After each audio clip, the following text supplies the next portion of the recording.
అందరికీ నమస్కారం. అమ్మ మాట అమ్మాయి బాట ఛానల్కి స్వాగతం. ద సీక్రెట్ రహస్యం తరువాయి భాగం చెప్పుకుందామా? మీ మనసులో ఉద్దేశం ఏమిటో నాకు ఒక్కళ్ళైనా మెసేజ్ రూపంలో తెలియచేయండి. నాకు సంతోషంగా ఉంటుంది. అర్థం కాకపోయినా దయచేసి ఓపికగా వినండి. మధ్యలో స్కిప్ చేయకండి, చివరి వరకు వినండి. తప్పకుండా మీకు అర్థమవుతుంది. మీరు మీ అలవాట్లను, మీ ఆలోచనల్ని మార్చుకుంటారు. మన జీవితాన్ని మనం ముందుకు తీసుకెళ్ళొచ్చు. మొదలు పెట్టుకుందామా? శక్తివంతమైన ప్రక్రియలు. డాక్టర్ జో విటాల్. చాలామంది వాళ్లకు అప్పుడున్న పరిస్థితులను బట్టి తామేదో ఇరుక్కుపోయినట్లుగా, జైల్లో చిక్కుకున్నట్లుగా, బంధితులైనట్లుగా బాధపడుతూ ఉంటారు. ఆ పరిస్థితులు ఏవైనప్పటికీ అది కేవలం అప్పటికి ఉన్న వాస్తవ స్థితే. అప్పటి ఆ వాస్తవ స్థితి రహస్యాన్ని ఉపయోగించటం మొదలుపెట్టిన తరువాత మారిపోవడం ప్రారంభమవుతుంది. మీరు ఏదైతే ఆలోచిస్తున్నారో ఆ ఆలోచనల ఫలితమే మీ ప్రస్తుత స్థితి లేదా ప్రస్తుత జీవితం. మీ ఆలోచనలు, మీ అనుభూతులు మారడం మొదలైతే అవన్నీ మారిపోతాయి కూడా. సరైన ఆలోచనా శక్తితో చైతన్యవంతుడైన వ్యక్తి తనను తాను మార్చుకోగలుగుతాడు. తన జీవిత విధానాన్నే ఆజ్ఞాపించుకోగలుగుతాడు. ఈ ముగింపు ఎవరికైనా వర్తిస్తుంది. క్రిస్టన్ డి లార్సన్ 1866-1954 మధ్య చెప్పారాయన ఈ విషయాలు. Lisa Nicholls. మీ పరిస్థితులను మీరు మార్చుకోవాలని కోరుకుంటే ముందు మీరు మీ ఆలోచన విధానాన్ని మార్చుకోవాలి. ప్రతిసారి మీరు మీ పోస్టు చూసుకునే ముందు ఒక బిల్లు వస్తుందని ఎదురు చూస్తే ఏం వస్తుందో ఊహించండి. ఆ బిల్లు ఉంటుంది. అందులో ప్రతిరోజు మీరు ఆ బిల్లు గురించే భయపడుతూ ఉంటారు. మీరు గొప్ప విషయాన్ని దేన్ని ఎదురు చూడరు. మీరు అప్పు గురించి ఆలోచిస్తూ ఉంటారు. మీరు అప్పు గురించే ఎదురు చూస్తూ ఉంటారు. మీకు పిచ్చి లేదని అనుకోవాలంటే ఆ అప్పు ప్రత్యక్షమవ్వాలి. మీరు ప్రతిరోజు మీ ఆలోచనను ధృవపరుచుకుంటారు. అప్పేమైనా ఉంటుందా? అవును, అప్పే అయి ఉంటుంది. అప్పే అయి ఉంటుందా? అవును, అప్పే. ఎందువల్ల? మీరు అప్పు ఉంటుందని ఎదురు చూశారు కాబట్టి. అందువల్ల అదే కనిపించింది. ఆకర్షణ శక్తి ఎప్పుడూ మీ ఆలోచనలకు విధేయురాలై ఉంటుంది. కాబట్టి మీకు మీకే ఓ ఉపకారం చేసుకోండి. చెక్కు వస్తుందని ఎదురు చూడండి. ఎదురు చూడడం అనేది శక్తివంతమైన ఆకర్షణ శక్తి. ఎందువల్ల అంటే అది అన్నింటినీ మీ వద్దకు తీసుకొస్తుంది. బాబ్ ఫ్రాక్టర్ చెప్పినట్లుగా కోరిక మిమ్మల్ని మీరు కోరుకున్న దానితో కలుపుతుంది. ఎదురు చూడటం అనేది దాన్ని మీ జీవితంలోకి తీసుకొస్తుంది. మీరు కోరుకున్న వాటినే ఎదురు చూడండి. మీరు కోరనివి ఎదురు చూడకండి. ఇప్పుడు మీరు దేనికోసం ఎదురు చూస్తున్నారు? జేమ్స్ రే.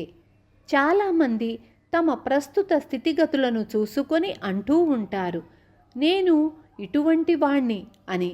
అది మీరు ఇప్పుడున్న స్థితి కాదు. అది మీ ఒకప్పటి స్థితి.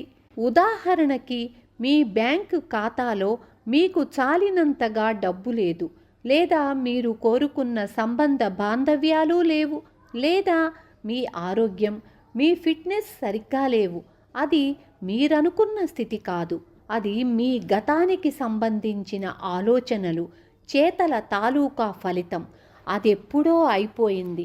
కానీ మీరు ఆ గతంలోనే ఇంకా నివసిస్తున్నారు. గతంలో సంభవించిన ఆలోచనలు, చర్యలనే నెమరు వేసుకుంటున్నారు.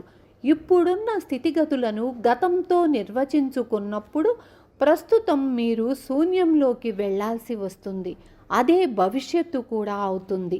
ఒకప్పటి మన ఆలోచనల ఫలితమే ఇప్పటి మన పరిస్థితి.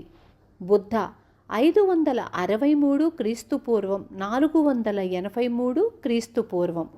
1954లో ప్రసిద్ధ ఉపాధ్యాయులు Neville Goddard the pruning shears of revision అనే ప్రసంగం చేశారు. ఇప్పుడు ఆ ప్రక్రియను మీతో పంచుకోవాలనుకుంటున్నాను. ఆ ప్రక్రియ నా జీవితంపై ప్రగాఢమైన ముద్ర వేసింది. నేవిల్ మనకు సూచించినదేమిటంటే, ప్రతిరోజు నిద్రపోయే ముందు ఆ రోజు జరిగిన సంఘటనల గురించి ఆలోచించమన్నారు. ఏదైనా సందర్భం లేదా సంఘటనలు మీరనుకున్నట్లుగా జరిగి ఉండకపోతే మీకు సంభ్రమాశ్చర్యాలు కలిగేలా మీ మనసులో వాటిని రీప్లే చేసుకోమని చెప్పారు. మీరు అనుకున్న విధంగా వాటిని మీ మనసులో పునరావృతం చేసినప్పుడు ఆ రోజుకు సంబంధించిన ఫ్రీక్వెన్సీని మీరు పరిశుభ్రపరచారన్న మాట. ఆ విధంగా రేపటికి మీరు కొత్త సంకేతాన్ని, ఫ్రీక్వెన్సీని విడుదల చేయగలుగుతున్నారు. మీరు ఉద్దేశ్యపూర్వకంగా భవిష్యత్తు కోసం కొత్త చిత్రాలను సృష్టించారు. చిత్రాలను మార్చుకునే ప్రక్రియ ఎప్పుడూ ఆలస్యం అనిపించుకోదు.